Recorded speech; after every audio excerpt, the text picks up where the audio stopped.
Hey guys, Brandon here with Exotic Cars 19, and somehow today we're in a Ferrari F430. Next to me is Daniel, the owner of this car, and Daniel has his own YouTube channel, a ton of videos with this car showing you ownership experience and all that good stuff, so link in the description to where you guys can check that out. But anyway, Daniel, thanks for letting us film your car. You're welcome. It's my pleasure.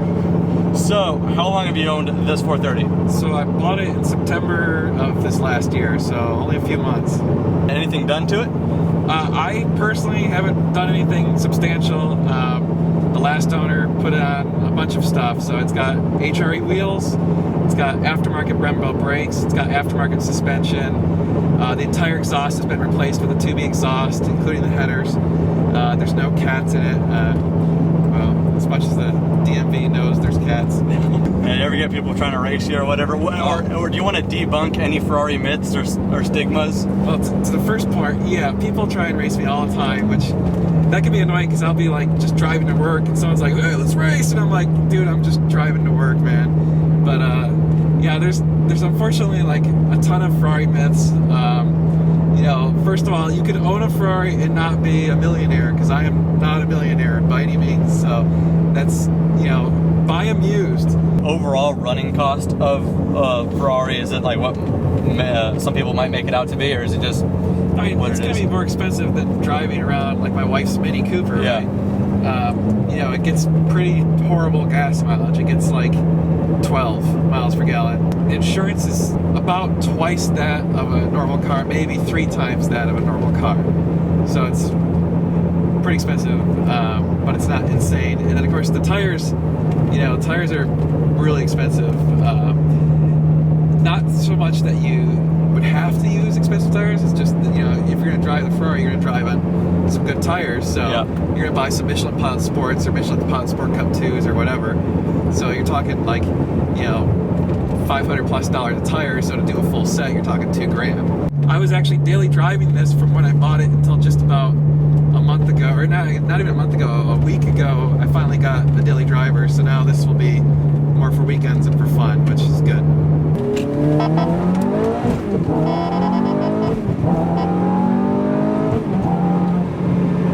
I love those shifts, man. They kick you right in the back. Oh yeah. That's the way it should be. That was smooth there, though. Yeah. It's a really two-faced car in the transmission. Sometimes it wants to kick you in the back, and other times it's real smooth. I mean, if you drive it real soft, it'll shift really pleasantly. Oh, like, really? Yeah, and actually, especially if you like put it in auto, you know, and you just drive it real nice and smooth, like you're, you know, just driving like a normal car. Yeah. It'll shift very softly, but I think the computer adjusts the shifts depending on how hard you're trying to push the car. Okay.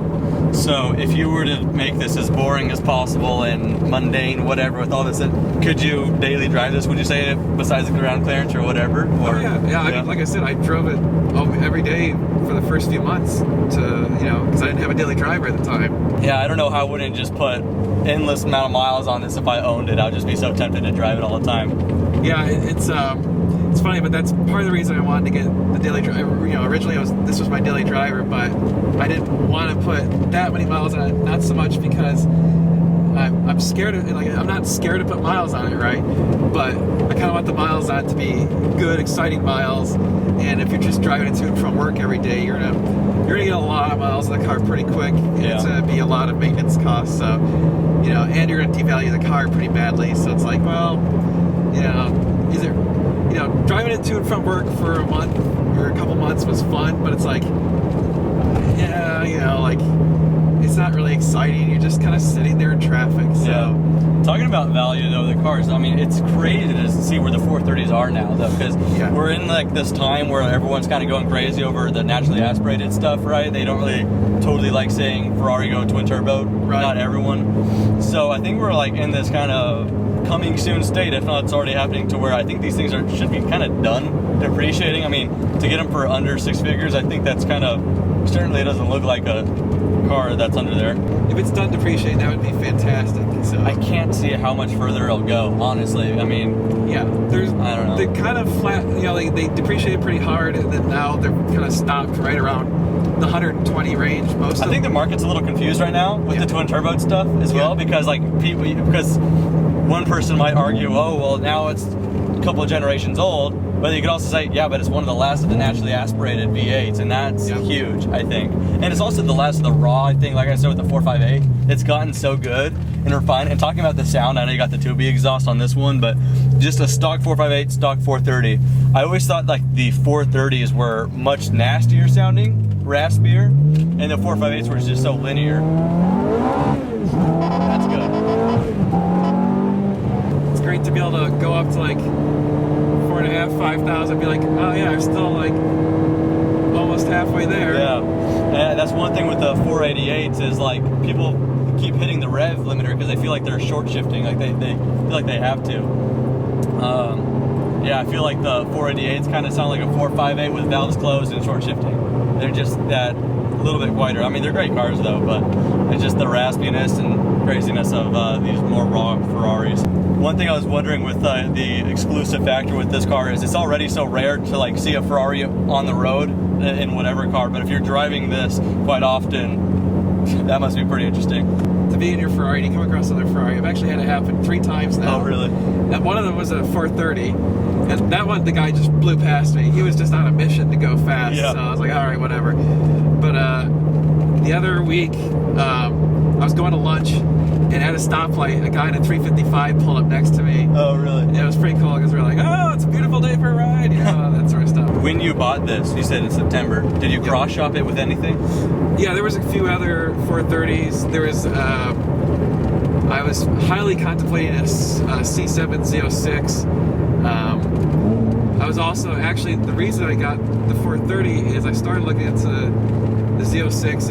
I started with the GT350, the Mustang. Oh, really? Okay. But I had a hard time justifying $60,000 for a Mustang. Yeah. Like, mentally, I was just like... It's a great car, though. It is. But I'm like, it's a Mustang.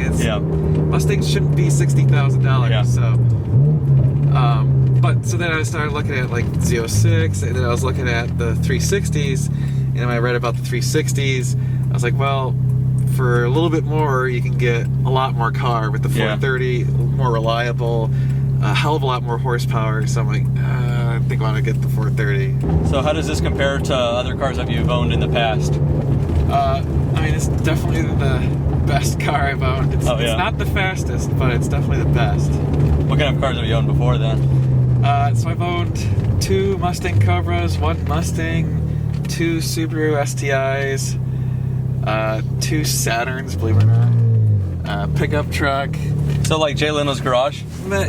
So not usually at the same time. Yeah. I mean, usually. So when I lived in Michigan, it was very common that you'd have your summer car and your winter beater. You know. Yeah. So I usually had 2 cars in Michigan, but never had more than. Is this like your first proper exotic? Oh yeah. Yeah, definitely. Well, anyway, Daniel, thanks so much for going on this drive and telling us kind of ownership experience on your 430. Yeah, you're welcome, man. It's my pleasure. Yeah, and again, guys, link in the description. Check out his channel if you want to see some of his upkeep videos on the car. They're pretty cool to see on a Ferrari F430. But anyway, that about does it for this video. Thank you guys so much for watching, and have a great day.